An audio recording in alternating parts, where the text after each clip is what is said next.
Hey guys, a few people have asked me about the Bluetooth communication solution that Nat and I are using.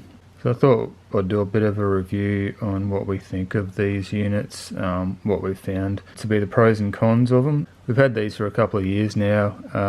We don't use them all the time, but we sort of go through phases of wanting to use them, and then we get sick of them and take them out of the helmets, and then we end up using them again. So basically they're just cheap eBay Bluetooth units. We paid around $70 each, so to get a pair with all the kit and everything costs about $140. I think they're a bit cheaper than that now, but they're called 6 Riders. I'll put an Amazon affiliate link if any of you guys want to check them out in the description there. So I've actually just bought another speaker and microphone kit for these units, because you can, if you've got multiple helmets, like Nat and I have road helmets plus the dirt bike helmets, so you can set up speakers and whatnot in all your helmets, and you just use the same unit on every helmet. And the speaker and kit and everything also comes with a mount for the unit itself on the side of the helmet, which is pretty handy. So starting with the mounting of it itself, this plastic bracket here slides up between the helmet outer shell and the frame. I've broken a couple of these. They get caught on stuff and just rip off pretty easily. I see that now with the new kits they're supplying a thin metal bracket as well, which will actually slide up in there a lot easier, and might be a little bit tougher as well. But I still prefer to just get rid of all that crap and just double-sided tape the mounting bracket onto the side of the helmet. That seems to work the best. Yeah, haven't had any dramas with that. And then your unit just slides on there. And of course your speakers just plug in the bottom there. Quite simple. Now you also, when you buy the units, you get a USB charge cord which plugs into the same port, and it's just got a USB-A plug on the end. Which brings me to one of the best points about these. I'm not we haven't used any other of the expensive brands like the Cena and all that stuff, so I don't know how well they compare to these, but I reckon you'd get an easy 2 days use out of this before you need to charge it again, and that's using it all day long. We've never had it run out in one day, that's for sure.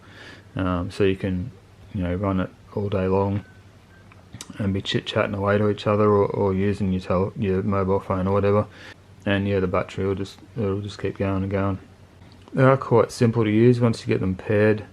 One negative about them is the buttons are quite small, and it's hard to distinguish what's what, especially when you have gloves on. A lot of you guys that watch our videos will know that I cut the fingertips off my gloves anyway, so I don't find it to be too much of a problem. But Nat struggles with the buttons a bit because she's wearing proper gloves. Basically the only buttons you need, this main button here turns it on,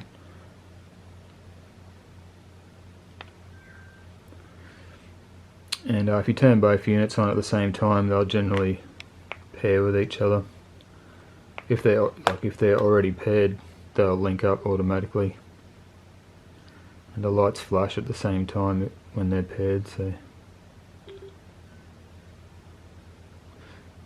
yeah, so they're connected already. You can talk to each other, and it just stays connected the whole time, unless you get out of range, which we'll get into in a minute. But if you want to disconnect from the other person, if you don't want to, say if you want to swear your head off or something for a while and you don't want them to hear, you just press that same button and it'll disconnect. The units will still be paired together, you just won't have that transmission of audio between them, and it's a simple matter of pressing the same one again to reconnect. Apparently these other buttons, if you want to pair up with up to 5 other units, but we haven't bothered trying that. I do have mine paired to my phone as well, so you can play music and use Google Maps navigation and stuff like that through it, which I haven't done. I don't like listening to music when I'm riding, but I think the navigation thing would probably be handy. And to turn the unit off, there's a tiny little button just there to switch it off.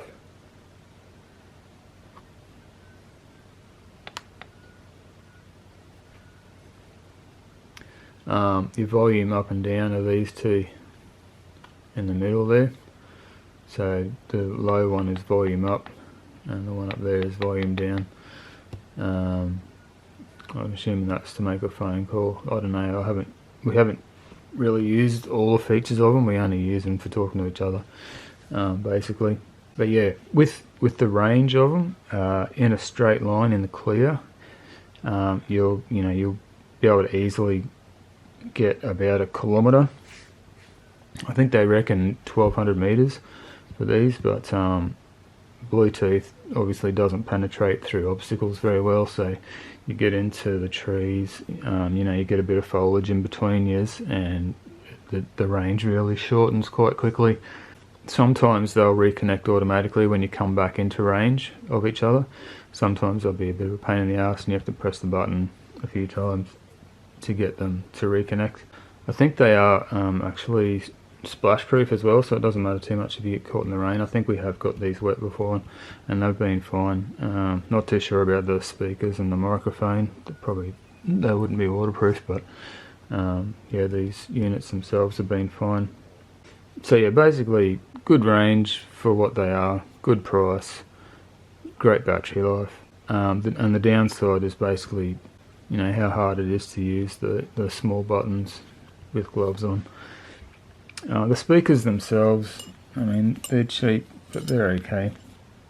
I've actually taken off the padding from mine just to make them a little bit thinner, because I find that they touch my ears, like they do press on my ears, and that's going to depend a lot on your helmet design and what size helmet you have and whatnot.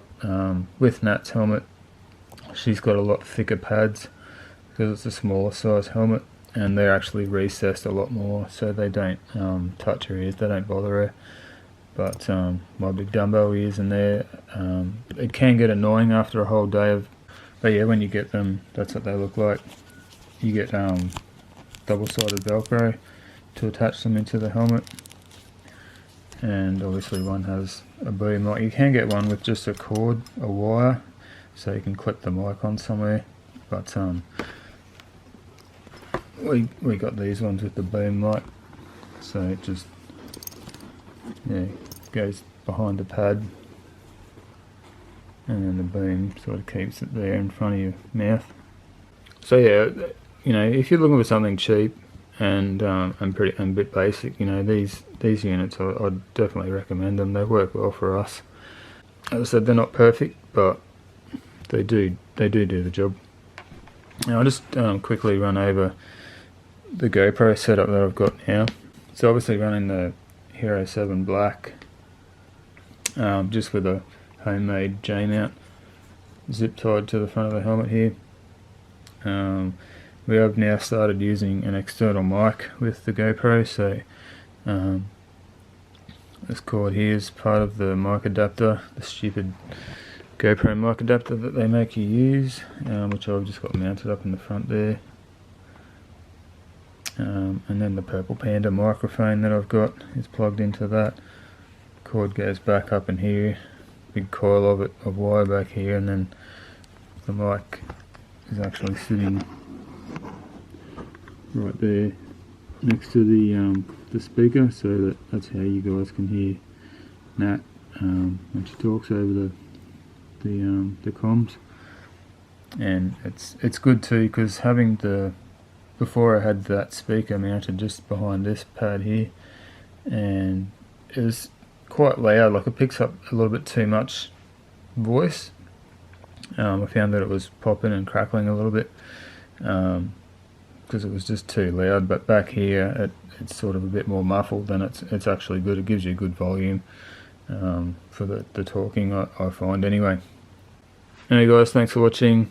That's my thoughts on the 6 Riders Bluetooth communication intercom thingy. If you want to have a look at the Amazon affiliate link, there'll be one in the description, and there'll be a couple of other links for this other gear as well. So thanks for watching guys.